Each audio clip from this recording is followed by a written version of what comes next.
I didn't go into this like I trained my entire life. This is my moment. Everything's perfect. It's ready to go. It's set up, dude. Just don't blow it, right? Just this is it. It was more like I rolled off an emergency ER visit 2 weeks ago. I can't even believe I'm here right now. Let's just send it. Let's go, baby. Okay, I have to give some context for that quote. The speaker is Justin Spring, and he's talking about competing at the Olympics. Yes, the highest level of sports competition. I'm Elizabeth Pearson-Garr, and that's just one of the many stories Justin shared with me on this episode.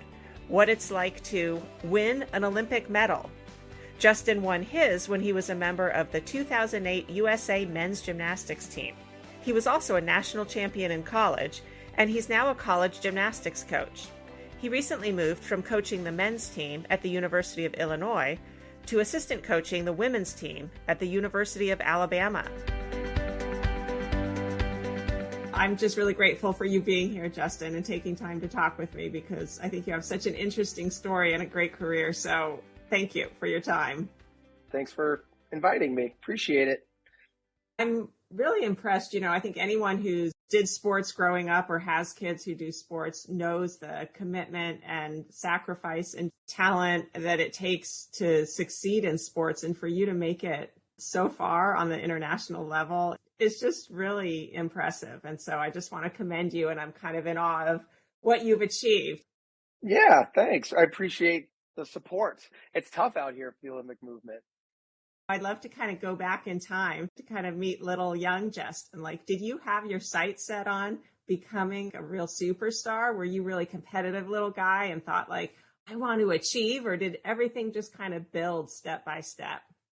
It's funny. I joke all the time. Like, I don't remember a month ago, let alone when I was like 8. I remember for better or for worse, believed in pushing boundaries. I think when you're really young, that's usually mostly for worse. But I think as you get older, learning to push boundaries is a part of innovation and advancement. And that was something that I grew to really, really like, and kind of started to bring that into my sport world. The one vivid memory I do have as a kid was, and until this day, it really drives me crazy. I was called a show off in my neighborhood. And there was like this one defining moment that I had, and I'd never played this game called Knockout. And then I played aggressive. I wanted to win. And I wanted to win, whether it was like the gymnastics competition I trained a year for, or if it's darts in the basement with a random person at a bar or whatever. Not like, I want to win. And I learned pretty young that generally, if you're really aggressive and give everything that you can in games, you'll beat most people because they're not. And so I remember winning that game, and they just were like, you're such a show off. And they were like mad. Because just this little fun game in everyone's front yard, I was just really, really aggressive. And committed, it sounds like. And yeah. And I think that really taught me a lesson because I hated it. I thought I did a good thing because I won. But then like all of these people that I wanted to be friends with were like mad at me. And I just remember as a kid being like, that's a defining moment I still remember of like, you can win, but there's a way to do it. There's a right way to win. I think there's enough egomaniacs out there that are at the top of the sports worlds that they're in. That was always kind of a guiding principle, is like, you can win, but like the way that you win and the way you portray yourself on your journey is incredibly important. Very good point. And the higher you get up in your sport, the more role model you become. 100%. Yeah. To the point where that became, I trained my whole life to make an Olympic, like my teachers and anyone that hears you're a gymnast throughout your entire childhood is like, oh, you're a gymnast. Are you going to go to the Olympics? And, your 9-year-old self is like, yes, I am. Like, confident, like, you have no idea.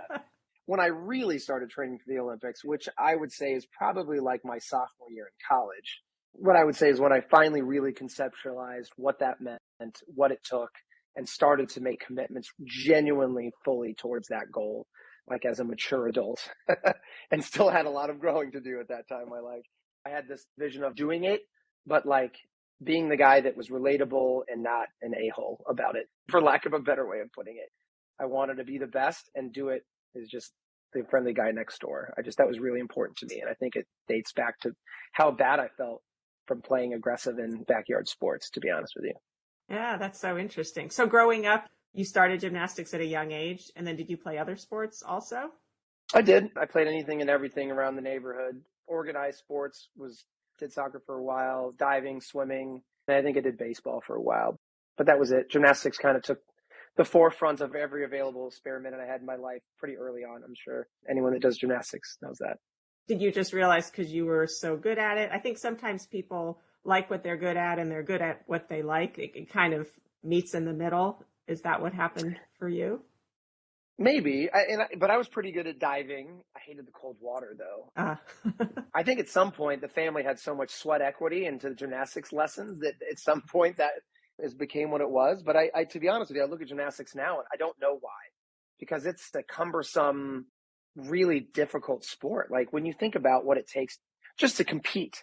I've got kids now, and the first time we brought my kid to soccer, game, it was after he'd had 2 practices that didn't even look like practice, and then they played a game that weekend, and they had a blast. It was so fun, and I was like, "This is why kids stay in soccer and other organized sports."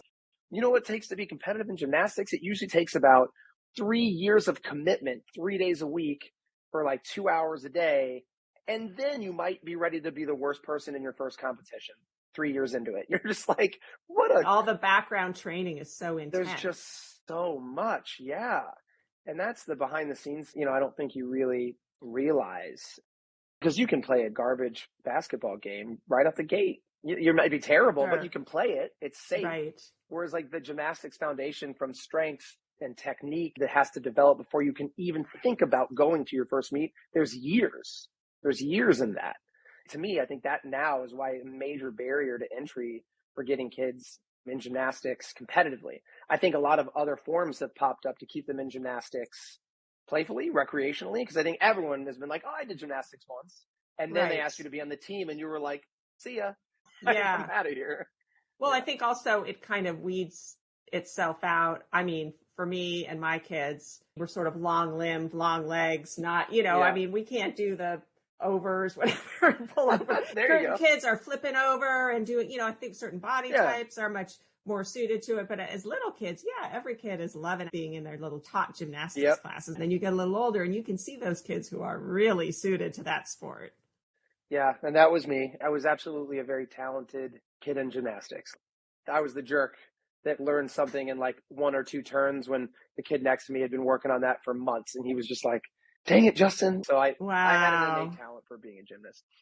And you just kept wanting to be in the gym? It was never a pressuring from your parents? Yeah. No, my parents were really good with that. Despite having a father who was an astronaut, high achieving, the pressure wasn't there. It was always about doing what you love. And, they pushed academics really hard. I think for me, it was, I found a place for my busy body and brain. And what I mean by that is there's a never ending onslaught of problems to fix. And even now as an adult, I fixate to fixing problems around the house. I'm a little manic in that way. And like gymnastics helped give my manic personality and something to do always. You're never done. The second you learn a new skill, it's like, well, connect it with something or add a twist to that skill or add a flip to that skill, or add a twist and a flip to that. Like it just never ends. And that's to some people like a really daunting task. But for me, I kind of love the idea that you just continually advance through this crazy sport. There are no limits. And so like, I just talked earlier about breaking down barriers. Like that was my favorite thing. It's like, has anyone ever done this before? Maybe I could be the first. Sadly, I was the second person in the world to do triple double on floor, but first person ever to compete a triple full on vault for the United States. So I really like to push the difficulty stuff, which is probably why I got injured a lot, but that's what I loved about the sport. So I don't think I would have changed anything looking back. So that's interesting. You said in college is when you kind of got this idea like, oh, maybe the Olympics. And it was Olympics really the ultimate goal more than any other thing on the international stage, the ultimate achievement? Absolutely, 100%. Because of the sensationalism that we put around the Olympic movement.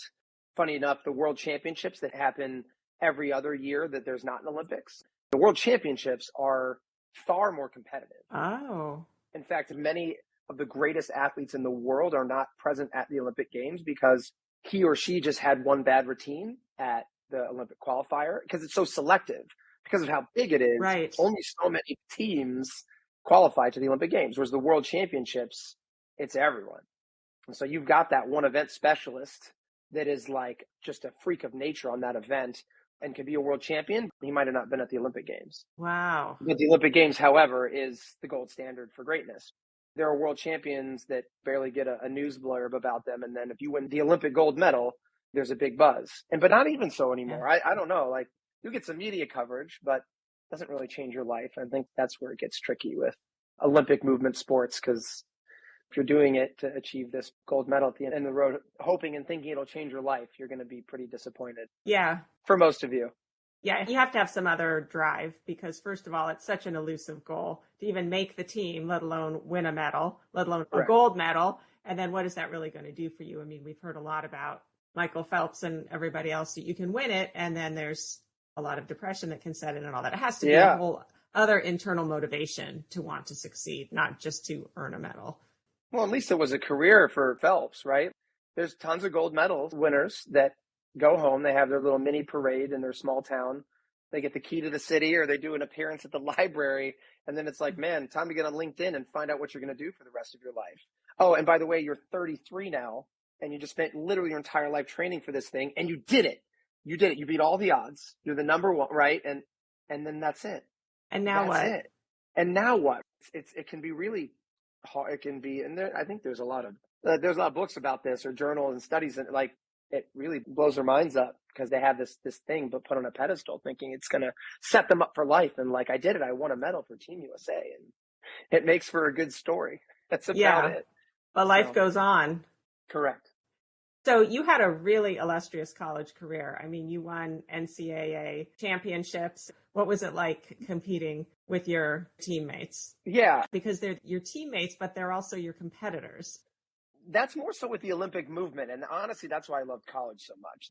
There might be some inter-team kind of like competitiveness, but like that was the one beauty about collegiate athletics is it's truly the only space that really exists where gymnastics exists as a team sport.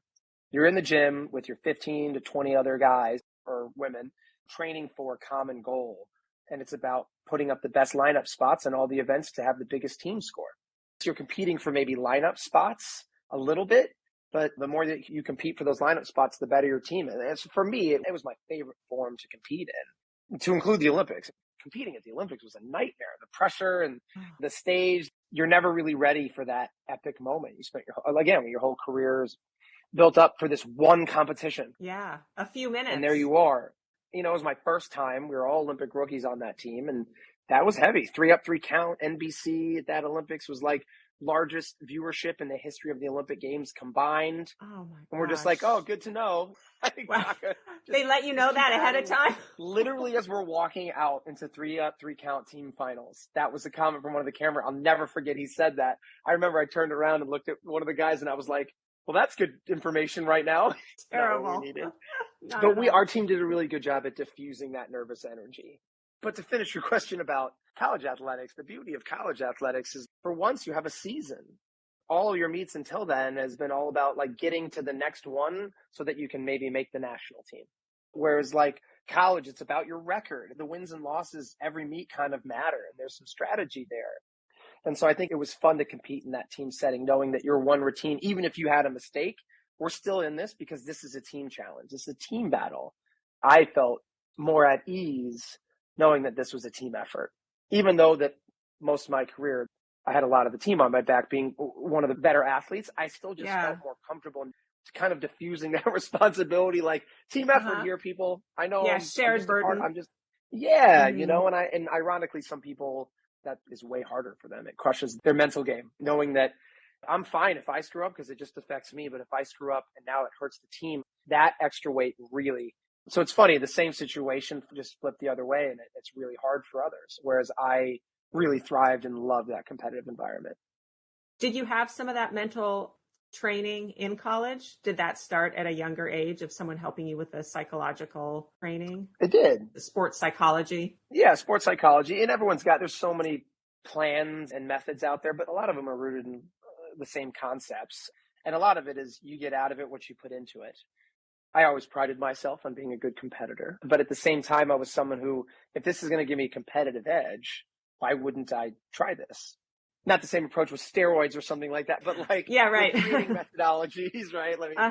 So I was like, yeah, let's do this. And where I really found it to be most helpful was through all of my surgeries. So I had 9 orthopedic surgeries, Oh, wow. and they all happened in the final 5 years of my training. So that was like almost every year from '05 leading up to the Olympic Games, I had a surgery or two. Can you name some of them? Was it like shoulder and knee, or what was your That's major a little bit injury of areas? everything, Elizabeth, Little, actually. you're a Bit of everything. gymnast, so everything is affected. So I tore my ACL almost exactly 1 calendar year out from the Olympic Games, doing the Yeah. vault that was kind of not ever been really done. So shoulder surgery, a labrum tear, 3 ankle surgeries on each ankle. So that was 6 of them. Wow. 2 of which were after the Olympics. I competed at the Olympic Games with a torn deltoid ligament on my ankle. And that's a whole nother story. So that was not fun. I didn't know you competed injured. Wow. So it was just constantly coming back and finally getting back to where you were or even better. And then bam, under the knife again, and let's start over. So that was really the big moment where I think mental training became an absolute necessity for me. I used it for sports performance and enhancement, but it really drugged me out of a pretty dark place. Actually, with the ACL tear, my instant reaction when I tore my ACL was just like, another injury, can't wait to come back and be the comeback kid. But then I think where it really starts to hit you is as you start that super slow rehab process. Because the first part of doing an ACL recovery is like you're inchworming your knee, right? So, you're like, all right, the Olympic trials is in like 10 months, and here I am doing this. Yeah. Like you're just inching your knee a little. You're watching the clock too. 100%.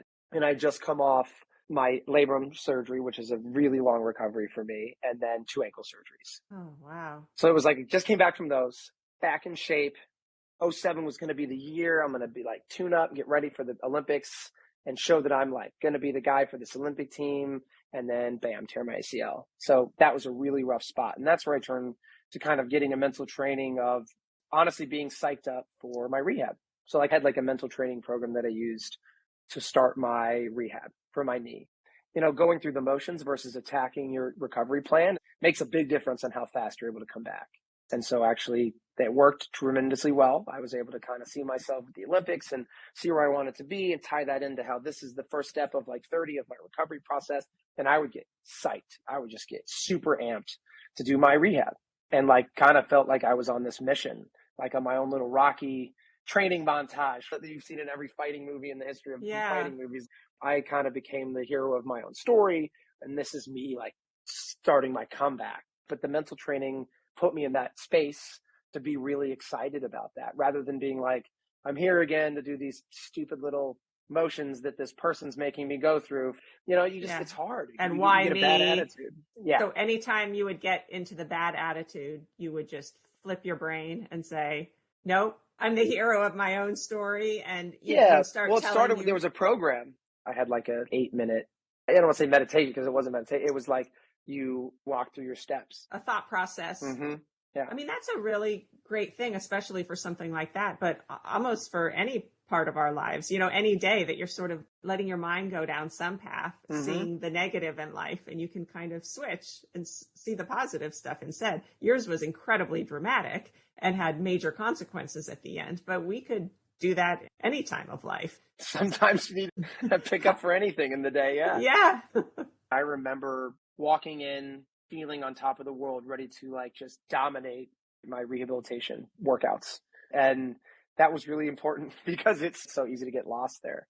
So it was very helpful. And so we have a plan to try to build that for daily training because the monotony of training can be tough and you're always dealing with minor aches and pains and setbacks. And so kind of maintaining that focus and that level of intensity in your workouts is really important to becoming your best. You can't just rely on coach to pick you up every day, and which we want to be the positive coaches in people's lives, but at the same time, a self-driven athlete that's on a mission and hungry for what they want, like that's unstoppable. They're going to have a good year. So what happened? You went through that recovery process, and then how many months did you have to get physically back in shape before the Olympic trials? So funny enough, I got back really early. I got back doing the all-around almost in like 7 months and went out to the Olympic Training Center to do my first all-around competition in tune-up. First event, I'm finishing my floor routine, and I land short on a double flipping pass, a full twisting double back. And I land kind of like my legs turned out like a duck. At the time, I had no idea that I just sprained my ankle, but I actually tore my deltoid ligament on the inside of my ankle. Oh, my gosh. And the timeline, again, with the Olympic trials right around the corner, we didn't get an MRI. We just assumed it was a sprain. They shipped me down to Texas, USA Gymnastics, to get this like MRT treatment to aggressively get the swelling out. And it really helped. And I got right back to work. But floor and vault really didn't come back. I was not able to do floor. I just couldn't. It hurt so bad. I tore my right ACL, and then my left ankle still really is messed up. Something's so wrong, right? And I'm just like, the Olympics, again, that timeline is just building. It's building. And so my coach comes up with the idea, and this is like 2 weeks out. I basically get selected / ushered through to the Olympic trials after doing only 4 events at USA Championships, which was considered half of the Olympic trial process. And that's just because you had proven yourself. Didn't do floor, which was one of my best events. But they knew that you were such a strong... I proved myself on other events. Okay. Yeah. So as a change of pace, my coach says, hey, let's go out to the Olympic Training Center, get with the national team, change of environment, because we're just getting super frustrated. And we'll just kind of make a final push out there before we head out to the Olympic trials. And I was like, that's a great idea. I love that place, even though that's where I hurt my ankle. And this was it. This is the moment. And so I go out there and I'm doing a crazy amount of tumbling on a mangled left ankle and a kind of coming back on my right knee. Pre-existing condition. I have 2 herniated discs in my back. And so when you're favoring a left ankle and a right knee, your back starts to really, it was not good. And so darkest moment of my entire career, I wake up after a hard push on floor and vault. And the dorms at that point were like a barracks. At night, I'm trying to go, bathroom. I fall out of bed and I'm like, my legs are asleep. Like, this is odd. I pull myself back up. And I get out of bed again. I'm like, try to shake them awake and fall out of bed again. And that's when I have my ultimate darkest moment of my career. I realized my legs motor function aren't working. Panic. I commando crawled down the hall to my coach and was like, we got a problem here. Something's very wrong. Yeah. And so that was 2 weeks before the Olympic trials. What was it? Were your discs just pressing on a nerve or something? Correct. I had done so much landing in the wrong position, favoring my 2 lower extremities, that I basically really pushed those discs bad into the motor. It's never happened since. Funny enough, I'm going to get a cortisone injection tomorrow for my back because it's still, out of all the surgeries, it's the one thing that bothers me every day still. Oh my gosh. That must have been so scary. And that was so close to the Olympics. Right. I mean, I cannot believe you competed so brilliantly then. That is incredible. So that's the end of the story. Yeah. They threw me on a ton of muscle relaxers to get everything to calm down. I basically did nothing the 7 or 8 days, that first part of those 2 weeks, and then shipped out to the trials and started feeling better. And I ran into one of the selection committee members and saying, hey, I don't know if you heard my story, not really prepared to do a floor routine. And he was like, you just don't really fit the team without your floor. That's one of your best events. And that was in an elevator, and I changed the floor to my coach's room after that one comment. And I said, hey, we're doing floor tomorrow. We have to try a routine. I did it with a watered down dismount, but it was good enough. I think I placed second that day one. And so it was actually a bad finish. And people in the audience, they were like, that was like a rough ending. But to me, that was like the greatest moment of my gymnastics career, was finishing that floor routine day one at Olympic trials. Because you did it. And no one understood that except for me and my coach. Most people were probably like, oh, that was a terrible dismount. And I'm like, I made it. All that backstory. You knew what you'd been through. No one knew that. So that was a wild ride. Yeah. Wow. And then how long between the trials and going off to the Olympics? A long time, actually, back in 2008. It was like 6 weeks. It was a long time. There was a huge window that year. So you could recover. And they did that. So I think that you could manage your training cycle to kind of recover, come down off your training cycle, and then try to peak again for the Olympics, which for me was fantastic at that time because we were still trying to figure out what the heck was going on with my ankle. So then you got to kind of rehab a little bit then in that period of time. And by the time you went off to the Olympics, lots of tape. So I never got fixed. I had to have 2 surgeries after the Olympics to actually repair my ankle. And at the Olympics, we just taped it up like a lot. It's a lot of naproxen, sodium, or Relied, or whatever you want to call it, and heavy tape jobs. And they put me in on floor in 3 up, 3 count. Like I did floor for our team final. That was a moment. I was like, guys, I'm normally the guy that's like, I can handle everything, but I've done like a handful of floor routines and my ankles, and they were just like, you got it, big guy. And I was like, oh my God. All right. I guess I do. So was that another mental game that you played with yourself? Like, I got this. My ankle is not hurting. My back is fine. How do you prepare yourself for those moments? So I think our team was really unique in the way that we approached our Olympic games. So our team originally had Paul and Morgan Hamm on the team, who had both been to two Olympics before then. And Paul at that time was the reigning Olympic all-around gold medalist from '04. So having him on your team, pretty good. You wanted those guys on your team because of their experience, and they've just proven themselves. They're both world and Olympic medalists. This is awesome. And so through injury, both of them ended up withdrawing from the team. Morgan, actually, he didn't withdraw from the team. He was told he needed to show competitive readiness in the last training session before team prelims while in Beijing, and couldn't. So like in comes our second alternate. Heartbreaking. Yeah, so that was crazy. And so it kind of became a story of like, I dare something else to go wrong with this. Because we all kind of had our own like comeback story journeys, and the team itself had this resilience piece of losing Paul, like, all right, first alternate, then we leave for Beijing, lose Morgan right before we compete. In comes Sasha. Like, Sasha Artemov literally moved into the Olympic Village the day before we competed, team prelims. Wow. So he was in the auxiliary site because they're not allowed in the Olympic Village until they're officially on the team. So he just moved in, and we were just like, hey, man, haven't seen you in like 2 weeks. You ready to compete at the Olympics tomorrow? Wild. Just what a mind trip. So he was in China. Correct. At least they weren't just flying him in. No, that would have been even crazier. But you have to anticipate injuries with gymnastics. So he was there training with our two other alternates, and Sasha got the pick. So our team motto just kind of became like, bring it on. Like, this is crazy, and started to really embrace the up and down journey that the team was going on and that we were going on ourselves, and kind of mocked the pressure of the meet. Anything we could do to diffuse how intense that moment is. I mean, it's a big moment. I think everyone copes and deals with it in a different way. And we were kind of a goofy team that liked to make fun of ourselves and make fun of the intensity and pressure that felt like it was boiling over for us. And I think it worked. We competed really well, had a great meet, and won an unsuspecting bronze medal. So that was really cool. First medal, I think, won by Olympic rookies. It was incredible. You were not expected to get on the podium. Well, when you lose Paul, the reigning Olympic all-around champ, and then you lose the only other Olympic experience on the team, Morgan, who's a world medalist and had been the face of USA Gymnastics for literally 8 years. The media was like, this team will be lucky to make finals, let alone win a medal. Like, winning a medal, there's no chance. And funny enough, I think that all of that made it all a little bit easier to compete, because I think the hardest thing to do, and I think we saw this a little bit with Simone Biles, is compete with unbelievable expectation to be the best. That pressure. Yeah. And so our team, if nothing else, didn't have any of that pressure. No one expected us to do anything remarkable or credible, right? Even we could barely make team finals. Like, we don't even want to cover them. I still remember NBC being like, you guys are doing so good, we're actually going to start covering like in the meet, because like everyone had like counted us out. So we had something to prove to ourselves, but felt like no one else really cared. I think that helped. There was just no expectation of our performance. Expectation's a pretty heavy thing.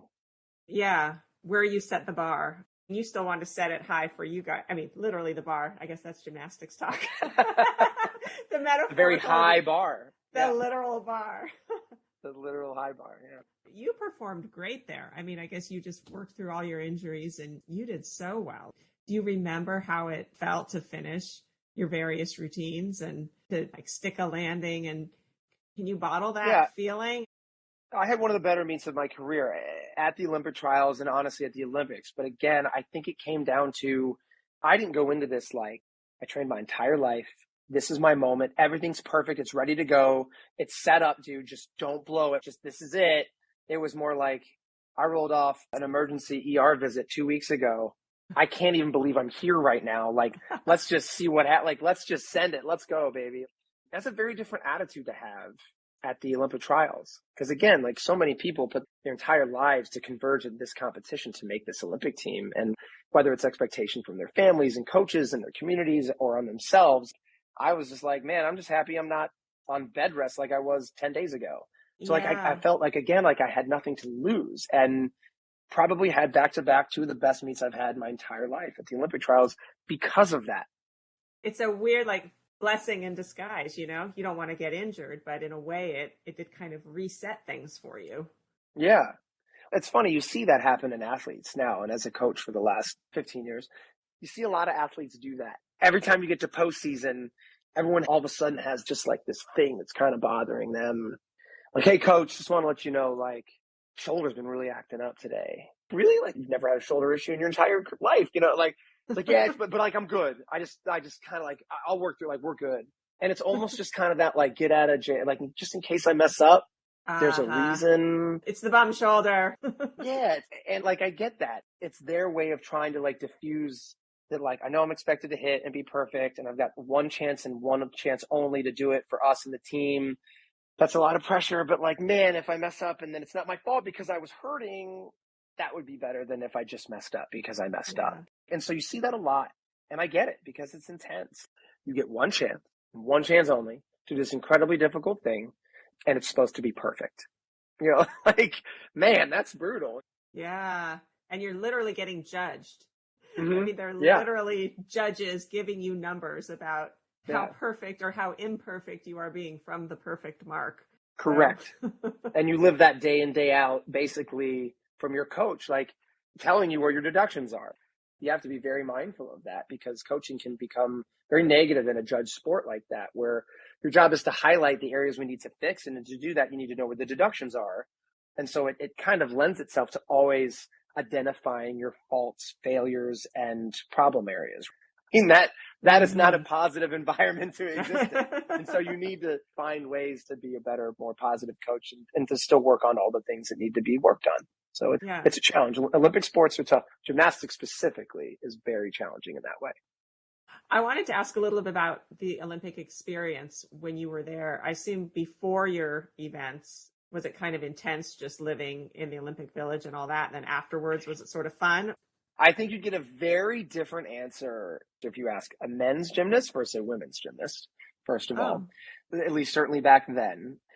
For us, peaking as a male gymnast into your early, mid to late 20s, we're all kind of grown adults. And so there's a little bit more freedom and ownership given into our training process, at least from my observations at that time.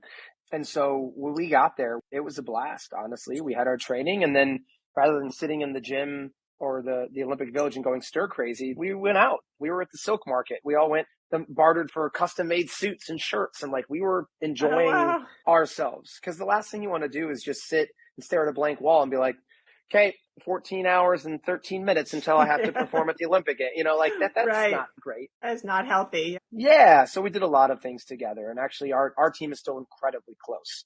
We have a group thread. We chat often, from birthday wishes to life moments, and we go to each other's weddings. We're actually very, very close team still. And so it was amazing. We buckled down and got real serious a couple days before, making sure you're covering your rest and recovery things. But it was amazing. China, and from what I've heard of others that have been to many other Olympics, like the Beijing China Olympics was one of the greatest Olympics ever put on in the modern day Olympic movement. My family was in town, and my girlfriend, who's now my wife. So I spent a lot of time with them and the team, exploring the city and just kind of celebrating an unexpected medal win. But it was great. We just kind of bonded. Again, there's this overlying pressure that just everyone carries when they're at the Olympics, and the focus. And then as the events started to close, you would feel the energy swing. Like 10 days into being there, you could tell athletes were starting to finish, and it was starting to become the celebration and party scene that you probably read and heard about. And we absolutely took part in that. We won a medal, and you had dedicated your entire life. And so, we were all grown-ups and adults, and we went out and celebrated. So it was a lot of fun. So that fact of getting third place as opposed to fourth place really makes a big difference, doesn't it?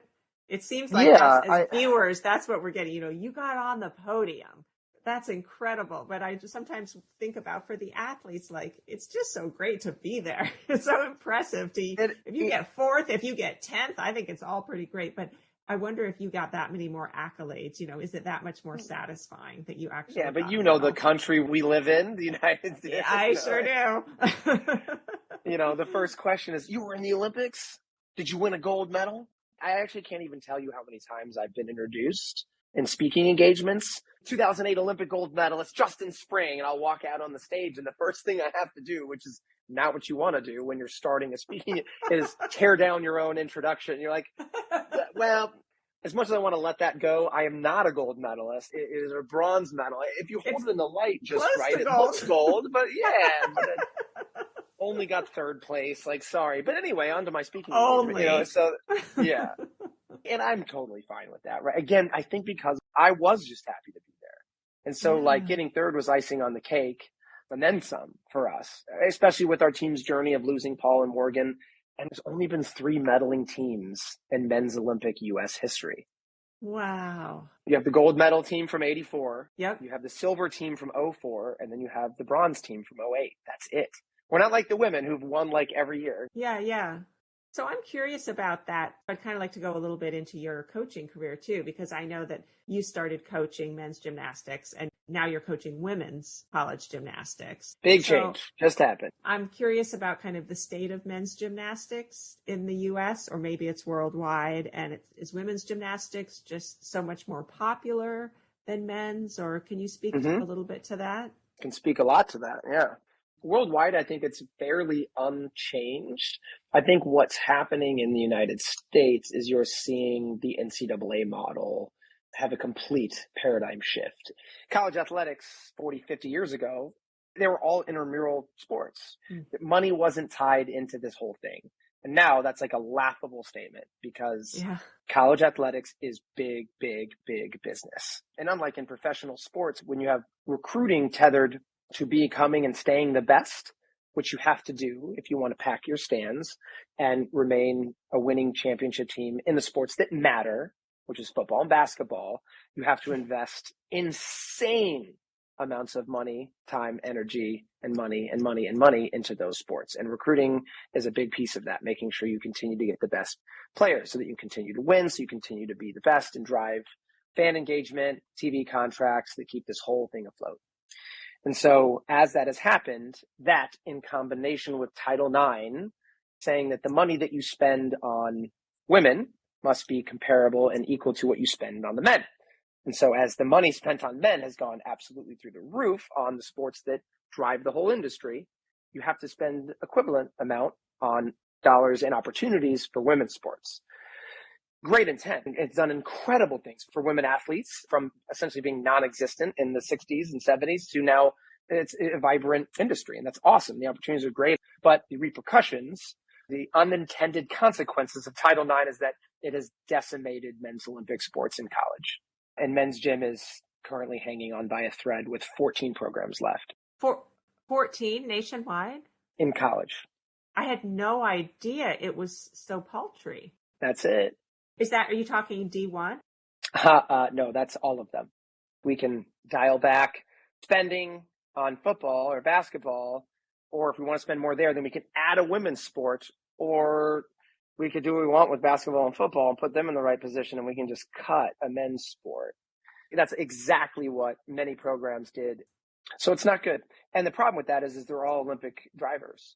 4 out of the 6 guys on my Olympic team came directly from a college program, like I did. I trained at the University of Illinois.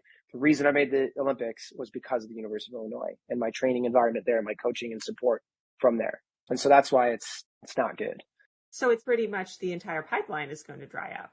There's no incentive really for boys who really love gymnastics. They're not going to have college scholarships to look forward to and then an Olympics to go forward to. That's the problem. That's the real carrot at the end of the stick.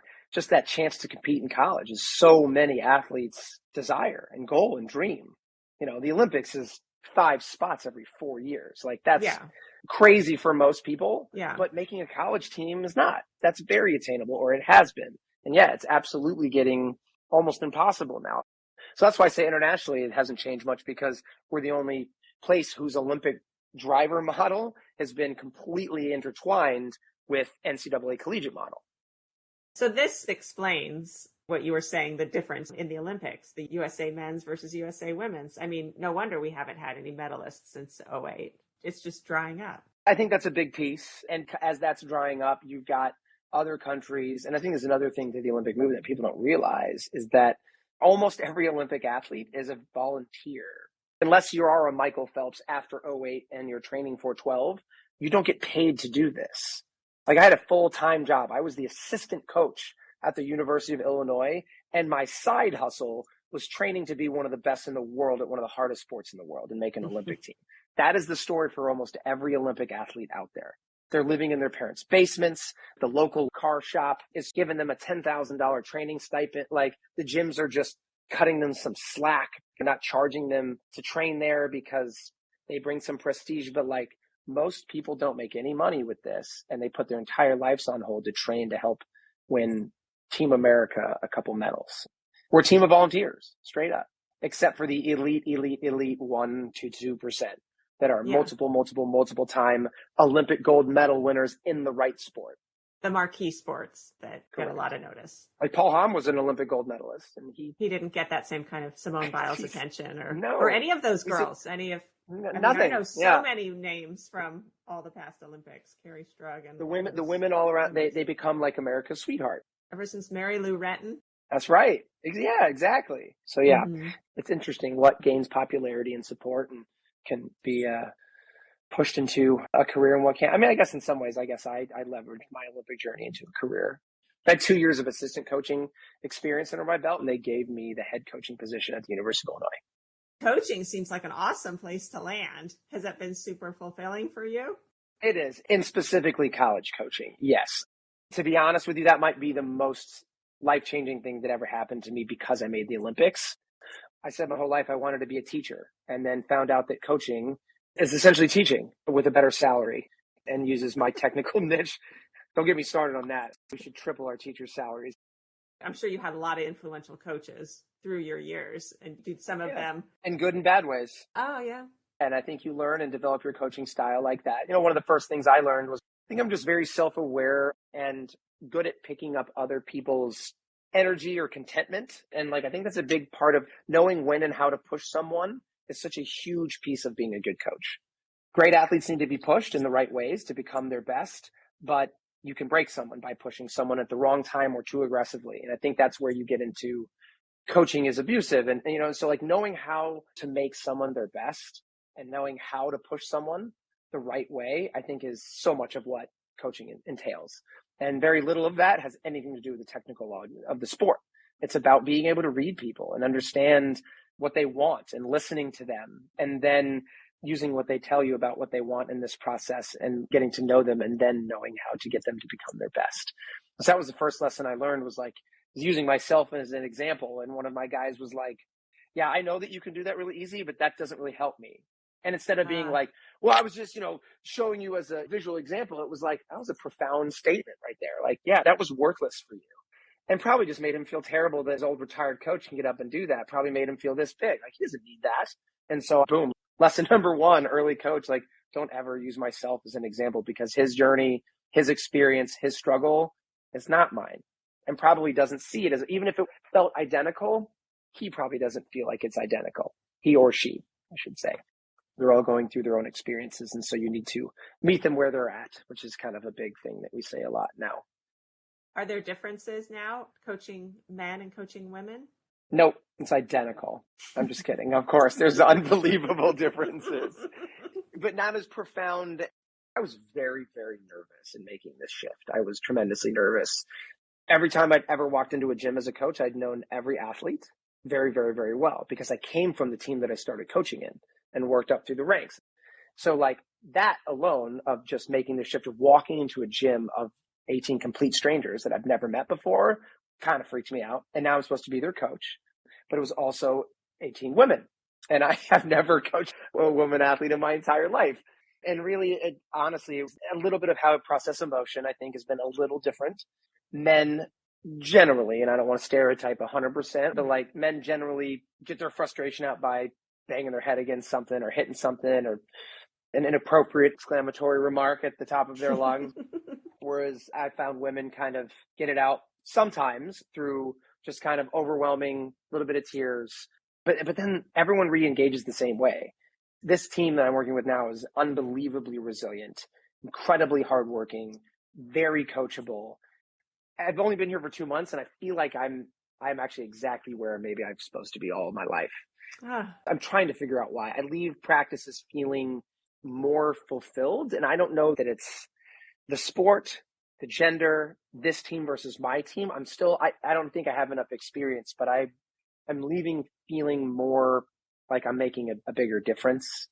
And I don't know why. That's fantastic. A little bit might be men's to women's gymnastics. It's a completely different code of points. Whereas there's a 10-0 cap in women's gymnastics. Men's gymnastics in college is the Olympic code of points, which is open-ended. There's an endless amount of difficulty you can continue to add to your routine, which in itself, if you think about it, is unrelenting and completely exhausting. At no point in any of my athletes' careers ever are we content, happy, and feeling successful. Like we have a routine that is the final routine, and we can celebrate that. It's like a second you learn something new for a male gymnast, it's like, okay, can we upgrade that? Can we add a twist? Can we add a flip? Can we make it harder? Wow. Right? It's like saying, I just want you to live up to your potential. And you're just like, well, what's my potential? It's infinite, I guess. Just never keep ends. going. That is exhausting as a coach, to know that at every moment in your coaching career, every one of your athletes still has an endless amount to improve, get better and improve on and get better and improve on and get better every day, day in, day out. There's never like a win moment almost. There's no end. We had an athlete learn a new vault that is the 10-0 start value. And like I got teary-eyed. I was so excited, and that's all we need. And now we perfect it and we make it better. But like we got this big thing, and it was such a celebration moment. Those wins are so hard to find in men's gymnastics because of how unrelenting it is. This pursuit of the higher start value always. I think that's a really profound observation. And mentally, it's like a different game for men and women. It's a totally different game. I think it's the reason that popularity is surging in women's gymnastics. These win moments happen all the time with 10-0 and hit routines, whereas you see falling all over the place in collegiate men's gymnastics because you got good gymnasts trying Olympic level gymnastics to try to be the best. But it's also like you got a 14-8. Everyone in the stands is like, is that good? Yeah. And if you're a diehard fan, you're like, that was great. But like, you're trying to build new fan viewership, and they don't know. And that's the thing. It was amazing. I was impressed with what happened down there. And then after 2.5 hours of a meet, there's one win moment in the men's gymnastics meet where I think women have done a really good job. There's a lot of winning moments throughout their competitions that you sensationalize and make big, and that's exciting, and they're killing it. TV coverage is through the roof, and fans are packing in the doors, and it's great. They figured out a model that's quick, heavy-hitting, fast-paced, lighthearted, and it's a show that plays to what people want to see at a sporting event, a show. This has been so fun and interesting. I've learned so much from you. I didn't know all this about men's and women's gymnastics, and I love the behind the scenes about the Olympics. I'm a huge Olympics fan. Have watched every Olympics my whole life, so thank you for sharing all of that. Thanks for being a fan. That supported my ability to do what I did, so thank you. Thanks a lot, Justin. I appreciate your time and just being so open with me. Thank you. Thanks, Elizabeth. Thanks for having me on. Appreciate it. It's pretty easy to see why Justin is such a successful coach, isn't it? He's full of motivation, encouragement, and obviously experience. Here are some of my takeaways from our conversation. Number 1, be intentional about your goals and why you're pursuing them. 2, embrace the journey you're on, even when it's up and down at times. 3, facing something daunting? Become the hero of your own story. Visualize each step of the way, including the ending. Picture yourself victorious. 4, a key to being a great coach or a great friend is listening to people and trying to understand what they want and need. 5, expectations can be punishing. Imagine what could happen if you freed yourself and others from them. 6, something that seems mediocre to others may be the most impressive thing in your life. Other people's opinions don't matter. Only you know your whole story. And finally, number 7, take the wins when and where you find them. Celebrate them. And by the way, you do not have to get or be a perfect 10 to be a winner. My big thanks to Justin for giving me this insider's look into the Olympic experience and for teaching me so much about collegiate gymnastics. If you'd like to learn more about Justin, go to the show notes for this episode on our website, whatitsliketo.net. You can also find all of our past episodes there. If you're like me and you love the Olympics, you might want to listen to episode 12 with Jeff Cable. He's photographed the Olympics since 2010. And if you like hearing from star athletes, check out episode 38 with former NFL quarterback Jake Locker. If you're enjoying this podcast, please tell a few friends about it. And if you want to support us, scroll down to the bottom of the show notes page and click on the link that says Support the Show. I'm Elizabeth Pearson Garr. Thanks for being curious about what it's like.